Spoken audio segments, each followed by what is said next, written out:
Bwana Yesu asifiwe. Amen. Bwana Yesu asifiwe sana. Pigeni makofi kwa Yesu. Komera mashi umwami Yesu.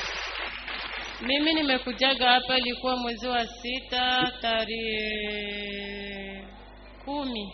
Yaje ngaha mu kwezi kwa tariki 10. Nakuja hapa nasema mimi naenda kwanza kwa mganga niangalie kwanza nicheki mwili wangu kisi unavyokuwa. Yavuze atereka mbanze imbere yukaza atereka nje kwa muganga mbanze ndaringe no mubiri wanje umeze. Wakanipima wakaniogota ugonjwa wa kanseri wa mkitereko. Bamuravye baca basanga afise ubugwara bwo mu gitereko. Mu gitereko kanseri yo mu gitereko. Nkavuga ati reka ngene ndabimubarire mama, iyi ntamara mfise sino ishobora ndi jenyene, reka ngene ndabimubarire mama. Mama ndabike yomfasha. Nabanje kwanza ngabwira Marene wanje akambwira ati iyo kansere kugira ikire tugende kwanza hajya mu kabare. Tukagenda mu kabare nari mfise 130. Tukanywa inzoga, mustere, primusi, nyama za gusubira, kila kintu cyose tukagira vurugu ku meza.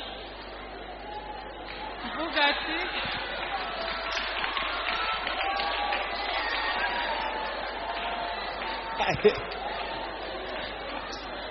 none inahe tuno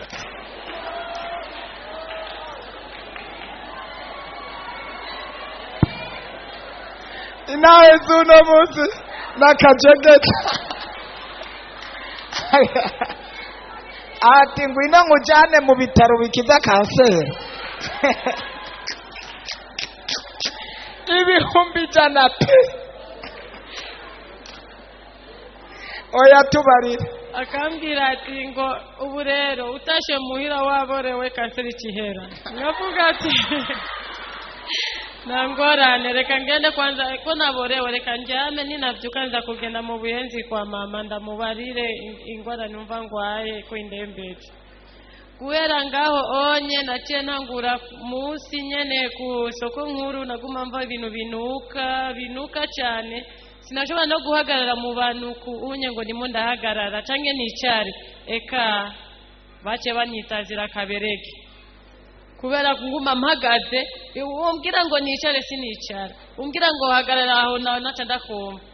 Mama nawe akacambwira ati urazi rero kushaka amahera yo kuyivuza ninda ashaka kukuvura. Nkavuga ati mama je naronse umufumu umwe uyo mufumu umaye 220 nukuko Imana genda ndaza kugenda mvure kanseri arayimvura pe. Nayafata ya mafaranga uko mama yamaye inoti ya 30 ngagenda mpaka navuga ati reka ngene mu Kamenge ngene cyagura impuzu nziza no kwambara amamite nsoka naye n'umugenzi kugira ndabe ngene tonye inzoga. Ngaza ngeze ngaho mwumva kweli ko abantu baguma bamamagara nibiki reka nibandanye bibi. Ngagenda ngashikaja kujya 6 mu Cibitoki mbona ngo abarenganye bose nibinjire nuko Imana mu izina rya Yesu barakira kanseri irakira. Oya reka ninjire ngakuri jiri babi ngayikubita bene nga nyinjira mwumviriza mvuga ati none ko baguma basenga takayoga bafise hajya anye satani nawe n'umuntu afise ingufu yankuyaho nicaye nkasunguruka mbaka hajya hepfo yaho kuunya harakabari fata ya mafaranga brochette amustere ubuzima n'ubu. Pastor akambwira ati ngo jenda akavuga ati je hari umuntu yari ngaha ko namubona nanje nibereye mu kabari mbona sigaranye 12,500 none aya anye yogura impuzu nibiraka oya reka nsubira inyuma nkaza nkashika kandi ngatsinzira nyene iyi mwumva yuko icyo nakoze sico reka nsubira inyuma. Mama wa mugabo yambwiye ati ngo amereze 50 nuko Imana ntangorane ariko aramvura. Mama kayandungikira uwo munsi nazindutse ngaha hari tariki 15 zo mu kwindwi mu gatondo cya kare buguru umuryango je ndi ngaho onye nije nari nomero wa mbere ngaha ari vuga ati reka ngende gusenga kugira ndabe ko byonyinjiramo mbonye umukozi w'Imana sengera ngo rindira bagomba bazi patera gombazi rindira abakozi b'Imana bazi rindira uranyanyiye kusengera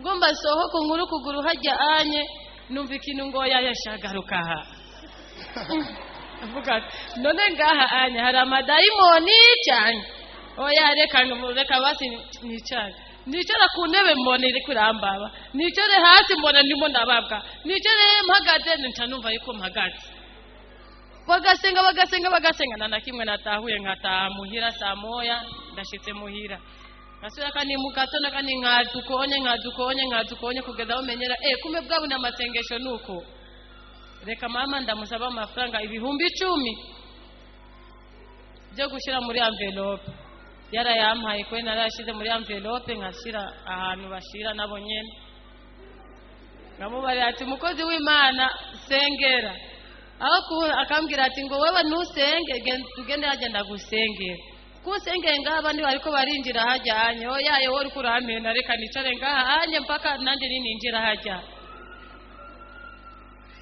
mama nawe ngo none kutamuza na wa mufumu mbebasha umufumu wae no ushobora kuzana oya reka mfata umukozi umudamu arao akorera mu isoko amavuta nkabimuganiriza akambwira ati genda kuri urujya nyene rushengero utore umukozi w'Imana ubwiringe ingorane zawe zose azoca bigufashamo kwari yarari natoye umugabo araho akabifashamwo misose nkadandaza gusa samedi lendi vendredi samedi nara sinaza nibyakunda konshikini mugabo samedi none anye andashi iby'Imana yakoze rero iby'Imana yakoze sikindi kujya baguma bansengera nguma numva mu radio kanseri rakira kila kintu cyose unye numva mahoro naona nice yaje anye numva mahoro uno munsi naho mama yambwiye ati ngo wa mufumu wawe ndamuhevye kubera we naboze kubona yuko yo mufumu wawe abakure kandi naguma ndamuhenda je Imana irambabariye naguma ndamuhenda ndamubarira ati umpaye amafaranga ndayajana kuri yo mufumu kumbe ndandi naramaze kwakira gakiza kuri Yesu umufumu wanje rero ni Yesu Kristo ni Nazareti uno munsi naho mama yambwiye ati ngo uratakuza ndaguha umusoma kubera wewe kuva umwaka waherera sindaguha n'ikintu na kimwe ngo ndaguha 10,000 ndaguha n'uyu musoma ugende utekera abana uyo mufumu wawe uramugumya je abo bafumu naramaze kuvyikuramo nta mufumu ufise mugabo je mfise Yesu Kristo nimo ndavugira ku mutima yo vyumva ko naje no gushinga intare n'uwo musoma nawe yarukuye ndashimira Imana ibintu byariko biranja nicaye hajya anye biraheze ikintu yari ukunga ku mutima nugende nane nahagurutse pastere bandanye udusengera hirya ejo kuwa gatatu nzoja kwa muganga bangirire kandi bazosanga yakize bangirire kandi barabenge nawe igeze yo kanseri apana igeze ahubwo ko yakize amen kandi kini nacho ejo nabari ngaha iyi ndwi yose ntabamaze iminsi bashinga intahe ko bagize kanseri bamaze iminsi baja muri Kenya bipimisha basanga bakize bose barakize wawe nini yaturonke message ko bakize kanseri mwereke iryo bere ingene ryaririre ahavaze kuraba ahubwo wewe iyi ndwi banzurindire kuja kwa muganga tugusengera indwi zibiri uzogenda kwa muganga